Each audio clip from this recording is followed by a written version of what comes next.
Hello, ഇന്ന് നമുക്ക് ബ്രെഡും ഉരുളക്കും കൊണ്ട് വെറും 10 മിനിറ്റ് കൊണ്ട് ഒരു അടിപൊളി സ്നാക്ക് ഉണ്ടാക്കിയെടുത്താലോ. അതിനായിട്ട് ഞാനിവിടെ ഒരു 4 സ്ലൈസ് ബ്രെഡ് എടുത്തിട്ടുണ്ട് കേട്ടോ. അതിൻ്റെ സൈഡ് ഭാഗം ഒന്ന് കട്ട് ചെയ്തിട്ട് കൈ കൊണ്ട് നല്ലോണം ഒന്ന് പൊടിച്ചെടുക്കാം.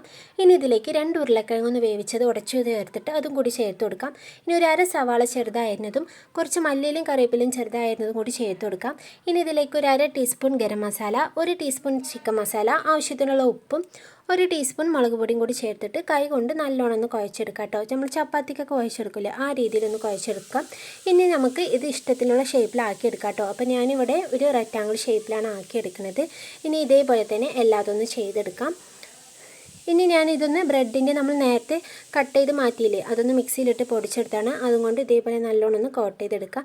ഇനി ചൂടായ എണ്ണയിലേക്ക് ഇട്ടൊന്ന് പൊരിച്ചെടുക്കാം കേട്ടോ. അപ്പോൾ ഇത്ര മാത്രമേ ഉള്ളൂ. നല്ല ടേസ്റ്റാണ്. സോസും കൂടി ഉണ്ടെങ്കിൽ അടിപൊളിയായിട്ടുണ്ടാകും. അപ്പോൾ നിങ്ങൾക്ക് എല്ലാവർക്കും ഇഷ്ടമാണെന്ന് ലൈക്ക് ചെയ്ത് സപ്പോർട്ട് ചെയ്യാനും ഇത് ഉണ്ടാക്കിയിട്ട് ഫീഡ്ബാക്ക് അറിയിക്കാനും മറക്കല്ലേ. അപ്പോൾ തെറ്റാ.